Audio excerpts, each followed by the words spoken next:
Here's a question for you.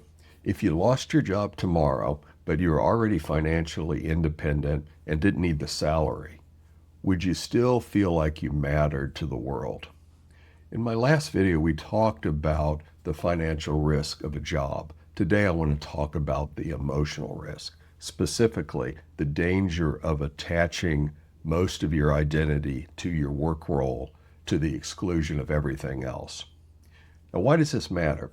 Because a happy life is built on community, friendships, and a sense of purpose. If those things are only found or mostly found at the office, you're at risk of emotional trauma the moment you retire or if your job is eliminated. But here's another thing to consider. This isn't a sudden crisis that happens upon retirement or job loss. The erosion of your personal identity begins the day you enter the workforce.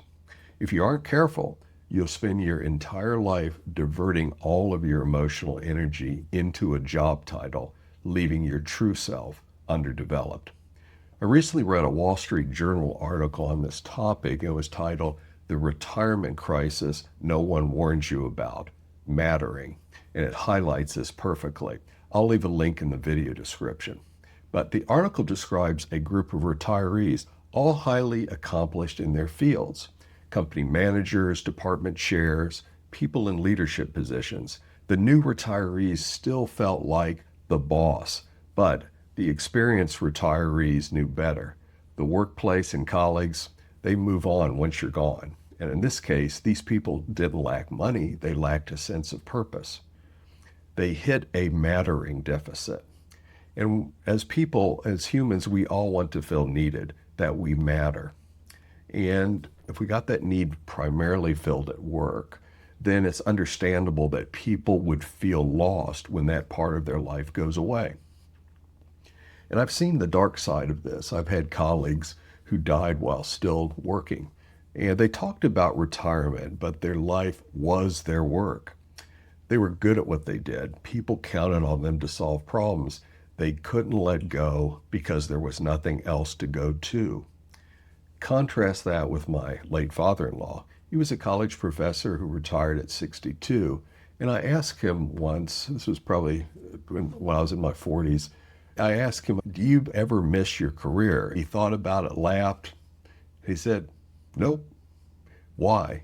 Because he had other baskets of interest. He sailed, he did woodworking, he read. He was a master at puttering. He enjoyed his work, but he also loved his life.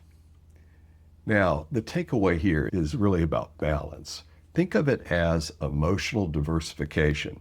Just as you diversify your investments to manage financial risk, you must also diversify your interests to manage emotional risk. Don't allow work to monopolize your life. Carve out time to develop other interests, to cultivate friendships, to build a community outside of work. These will pay dividends throughout your life, as well as when and if you decide to exit work life. So what are your thoughts on this? Do you feel diversified emotionally? Let me know in the comments. And a quick request, if you enjoyed this video, please give it a like and consider subscribing if you're interested in topics like this. Thanks for watching.